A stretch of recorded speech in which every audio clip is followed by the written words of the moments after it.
De olho no jogo, de olho no Clássico Atletiba. Neste domingo, Atlético e Coxa voltam a se enfrentar pelo Campeonato Brasileiro. Qual o peso que cada time terá de consequência do jogo? Afinal, o Atlético vê a final da Libertadores da América se aproximar cada vez mais. Já o Coritiba precisa de uma vitória fora de casa para se aproximar da permanência na Série A do Campeonato Brasileiro. Tudo isso e muito mais a partir de agora no De Olho no Jogo.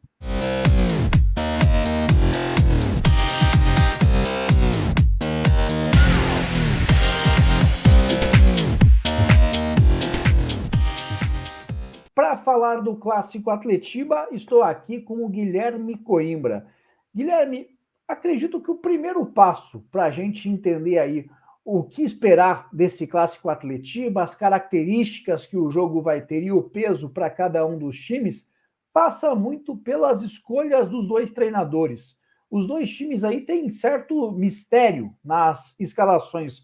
O Atlético Felipão, desde a classificação na Libertadores da América, tem alterado bastante o time, tem mexido. Eric tem aparecido como titular muitas vezes, Orejuela também vem sendo titular do time, só que para o Clássico Atletiba está com uma pinta que vai voltar àquela base mais próxima da classificação da Libertadores da América. Fala aí, Guilherme Coimbra, tudo beleza?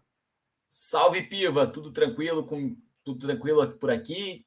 Pois é, né? O Atlético que tem esse último teste, né? Antes da grande final da Libertadores diante do Coritiba, vai utilizar pela última vez a sua equipe titular, diante de um Coritiba que também terá mudança.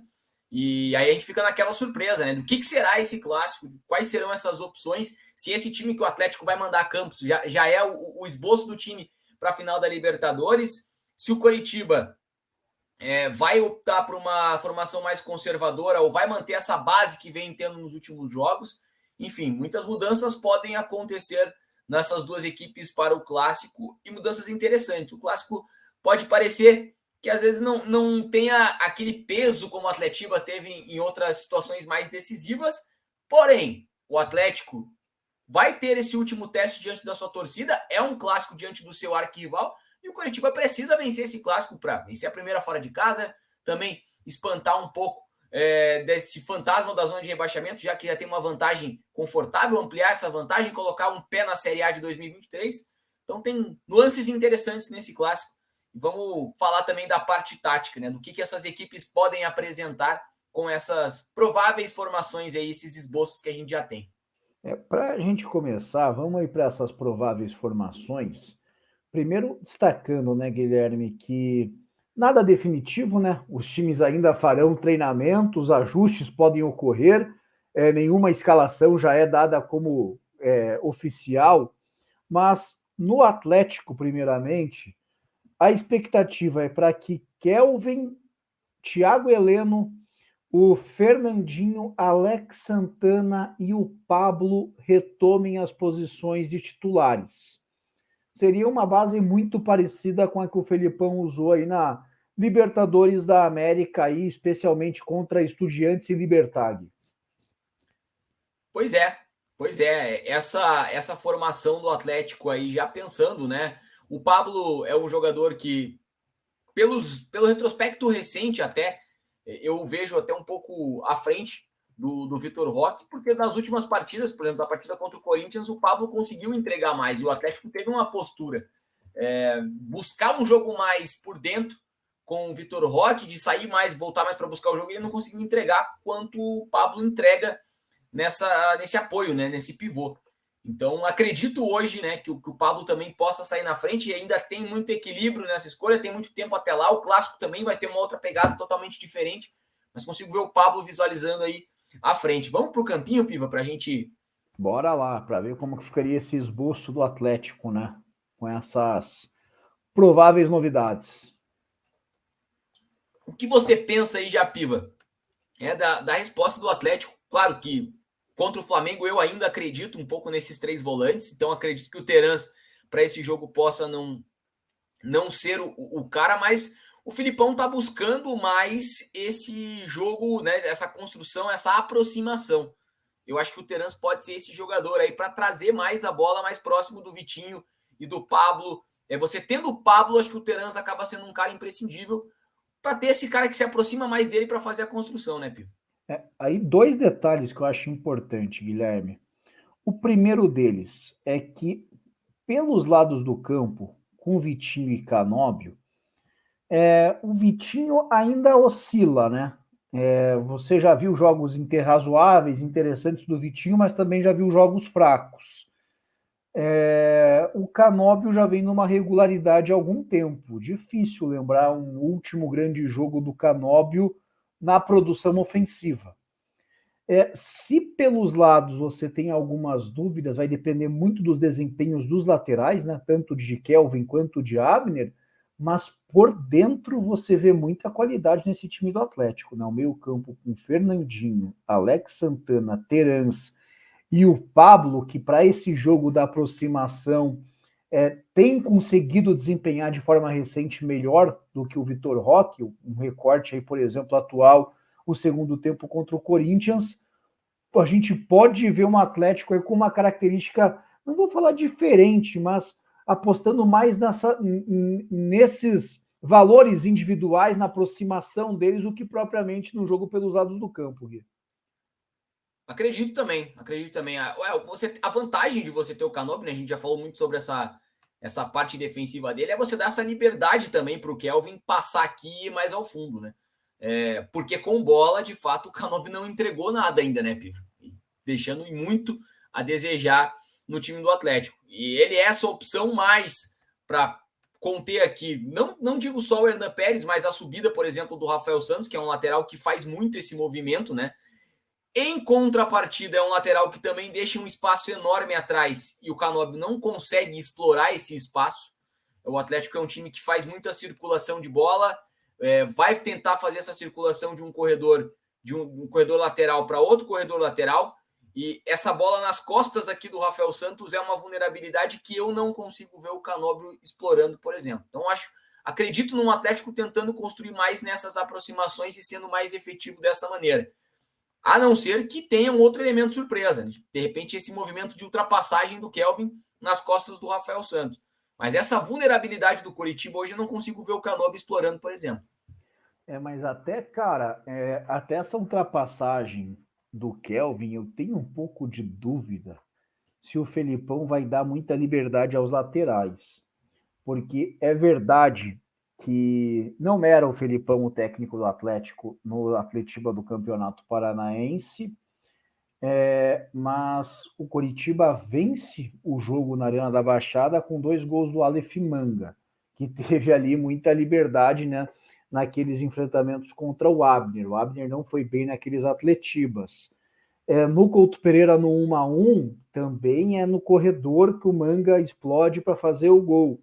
E no Atletiba do primeiro turno do Brasileiro, aí já com o Felipão, embora o Atlético tenha vencido e sem sofrer gols, mas o Coritiba criou muito pelas duas laterais, né? Com o Manga Sim. E Paixão, na ocasião jogou o Pedrinho e o Kelvin.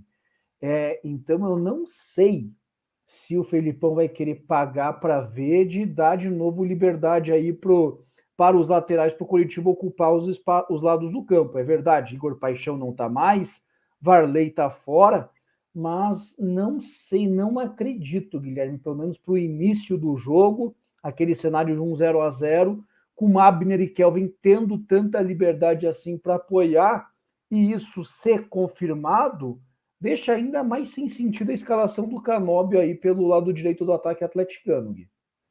Pode ser que essa variação aconteça, né? E aí o Canóbio vem aqui para o lado esquerdo, porque a qualidade do Abner de subida acaba sendo melhor. Aí você libera esse espaço para o Abner e você acha uma função para o Canóbio no jogo. Exato. Que é justamente aqui, ó, onde tem o Manga e o Natanael, né? Que também é um jogador de muita profundidade. Então você tentar parar 2 jogadores de muita qualidade no setor. O problema, né, Piva, que ainda continuam sendo 2 contra 1. Aí o Atlético vai ter que, de repente, dobrar aqui com o volante, fazer essa cobertura. Um zagueiro, não acredito muito que um zagueiro vá fazer essa parte da cobertura, porque também são 2 jogadores que fazem essa dobradinha com muita força. Então, vai precisar em um momento do Abner. Eu acho que o sentido do Canóbio seria mais esse pelo lado esquerdo, pelo lado direito, eu concordo contigo. Eu acho que não vejo muita função para o Canóbio, a não ser causar esse embate com o Rafael Santos, que a gente já falou até na live, que talvez não deem nada no jogo, né? Anulem-se os dois e é um jogador a menos para cada time. Exato, cara. Então, qual vai ser a finalidade do Canóbio, qual vai ser a função tática dele, vai decidir bastante coisa aí no andamento desse clássico Atletiba. E ainda do Atlético, nesse jogo por dentro, Guilherme, que vão estar ali concentrados importantes valores, né? Do Atlético. É Fernandinho, Alex Santana, Terans e Pablo. Como que você vê esse enfrentamento deles com essa formação do Coritiba? Fabrício, Daniel e Bosquilha devem ficar por dentro, sem tanta responsabilidade assim de marcação, mas com Bruno Gomes, Jesus Trindade, o bicho começa a pegar. Como que você vê esse enfrentamento aí nessa parte interna, onde estão esses nomes importantes aí do Atlético nessa região central do campo?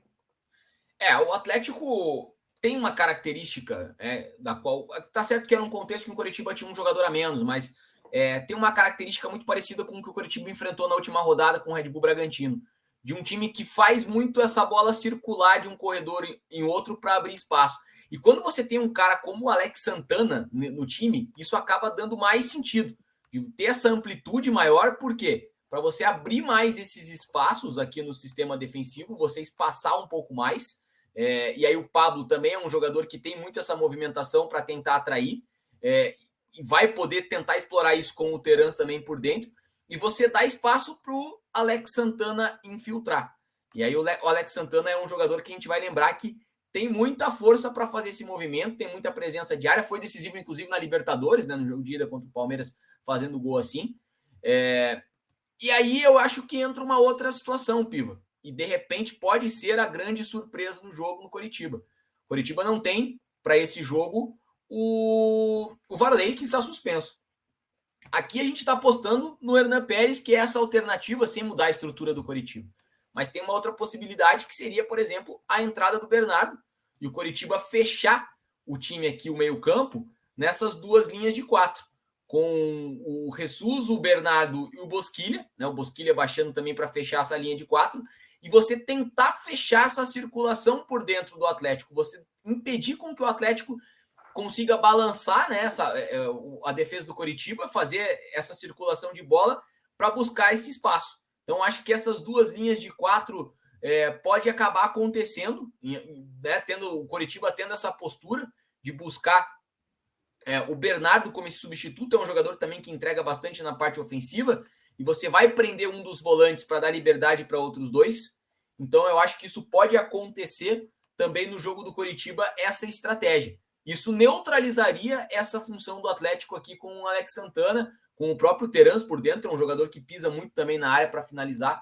Então eu acho que essa outra possibilidade do Coritiba poderia casar com esse jogo do Atlético, Piva.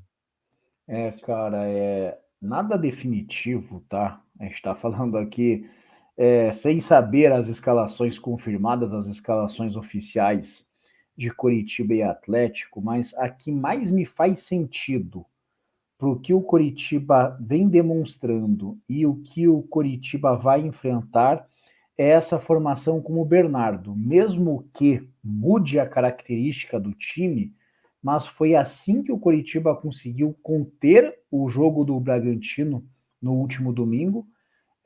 O Bragantino também com boas peças individuais, assim que o Coritiba conseguiu equilibrar o jogo e começar a ganhar os duelos na parte física e tendo arrancadas para os contra-ataques.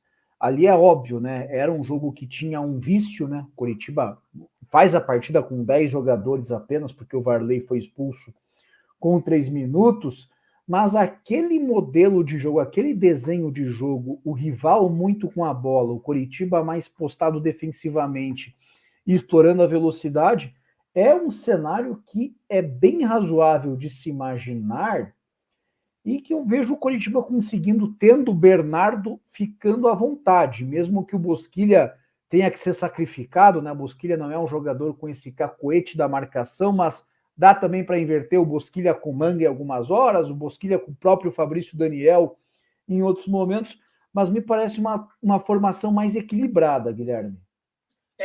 Você com bola pode dar essa postura desse 4-3-3, né? Você liberar o Bosquilha mais pelo lado. Você pode construir também com um jogador a mais por dentro, né? Tanto o Bernardo quanto o Bruno Gomes. É uma característica de time, muda um pouco a característica do que o Coritiba vem apresentando nos últimos jogos, mas dá um pouco mais essa sustentação defensiva, né? Pensando no Atlético, como a gente falou, que pode buscar balançar essa bola para fazer essa construção por dentro, tentar pegar como elemento surpresa. Ou, né, tem essa possibilidade do Zé Hugo jogar ali no lugar do Varley, e aí seria esse time mantido também nessa formação, com o Hernan também. A outra possibilidade, que daí não mudaria a estrutura, seria, né, o retorno do Diego Porfírio, que é um jogador que tem uma característica mais defensiva. E aí, Piva, eu acho que caberia mais ao enfrentamento com o Vitinho do que com o Canóbio. Acho que o Canóbio não vai também trazer grandes transtornos ao Porfírio. Mas pensando em mudança estrutural, eu acredito também que essa do Bernardo acaba sendo mais viável, tirando ao natural a entrada do Hernan. Eu acredito, nesse momento, no Hernan, mas também tem essa possibilidade do Bernardo e não vejo com maus olhos, principalmente pensando nessa construção interior do Atlético. Exato, cara. É algo que acho que você não vai abrir mão, né, da produção ofensiva, mas pode dar mais equilíbrio aí ao time. Saindo um pouco da parte tática e técnica, Guilherme, indo para a parte aí anímica, mental. Como que você vê o peso aí do Clássico Atletiba para cada uma das equipes? Primeiro do lado do Atlético, cara, eu não sei se você concorda comigo, mas eu vejo o Coritiba com mais responsabilidade que o Furacão, porque, embora, é claro, se o Atlético perde o Atletiba, vai dar barulho. Isso é óbvio, é evidente. A gente vai começar a falar de um time que, nos últimos 7 jogos, apenas uma vitória. Só que o Atlético vai ter uma ótima chance de apagar isso, que é no fim do mês com a final da Libertadores. Agora, para o Coritiba, se ele perde esse clássico Atletiba, eu não sei se não pode voltar toda aquela carga, aquela pressão, apagar o que foi feito ali no último domingo, quando conseguiu aquela vitória importante. Como que você vê esse aspecto aí mental, esse aspecto anímico aí para o clássico Atletiba nas duas equipes, Gui? Esse aspecto, ele com certeza tem esse peso a mais do Coritiba, e aí vou abrir aqui para o nosso espectador uma situação que aconteceu hoje antes do treino. O Guto Ferreira parou ali próximo da gente da imprensa e da assessoria do Coritiba e perguntou: qual é o tabu? Como que é o tabu? Tem um tabu no Campeonato Brasileiro, que Coritiba não vence o Atlético pelo Brasileirão na Arena há um certo tempo. Ele queria saber qual era o tabu, justamente para ir para a sala de vídeo com os atletas. Então tem essa situação dentro do Coritiba também, de mexer muito mais com esse estado anímico dos atletas do que um Atlético que está ali preparado para a final da Libertadores. E tem na final da Libertadores esse álibi, né? O Atlético, se sair derrotado do Clássico, vai ter barulho, é um Clássico, mas ainda tem aquela situação, a preocupação do Atlético é o dia 29. O Coritiba acho que pode se balançar muito mais com uma derrota. Precisa, claro que ainda não venceu fora de casa, não pontuou, mas vive essa pressão enorme. Precisa urgentemente colocar um fim nesse tabu e também colocar um pé na Série A, né, de 2023, já garantindo essa permanência. Então, acredito que a derrota ela pode ser mais dolorida para o Coritiba, como acredito que a vitória pode ser muito mais saborosa para o Coritiba do que para o Atlético. Você cria uma pressão no seu adversário, que tem um jogo muito importante daqui menos de 2 semanas, e ao mesmo tempo você vence a primeira fora de casa e já encaminha a permanência. Então, acho que para o Coritiba também tem esse peso a mais. E mais até, cara, do que eu acho que simplesmente o saboroso, mas eu vejo tendo um peso muito grande para o Coritiba.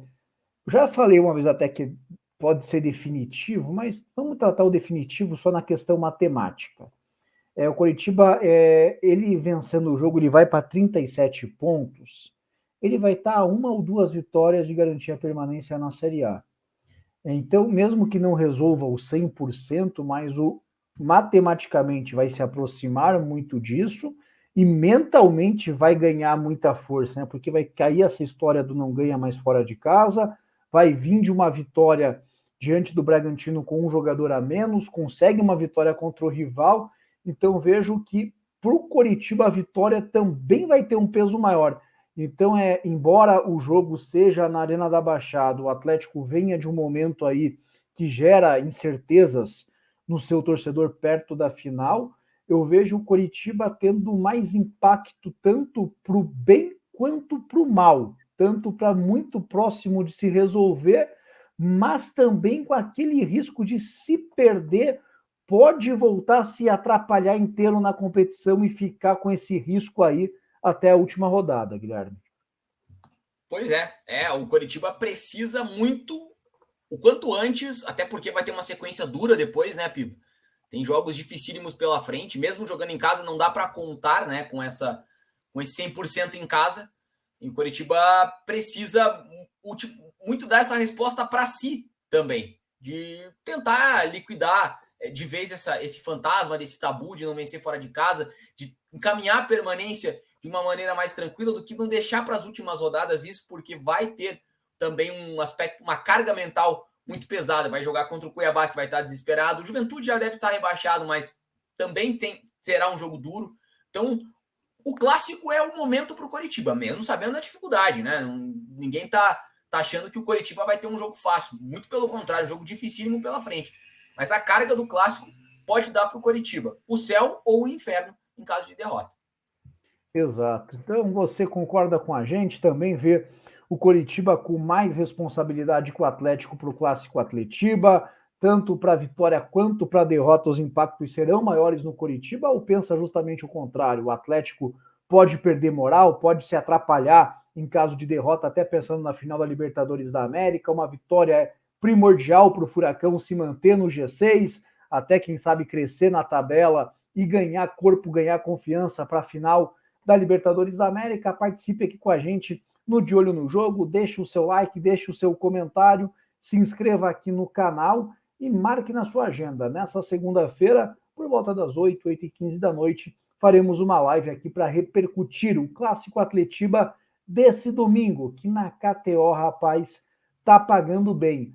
1,7 para a vitória do Atlético, 4,75 para a vitória do Coritiba. Tá botando fé no seu time? Entra lá na KTO.com, faça o seu registro, use o cupom De Olho no Jogo, tudo maiúsculo, tudo junto, você ganhará 20% de bônus. Depositou 100, vai ter R$ 120 para brincar na KTO.com e apostar no Clássico Atletiba.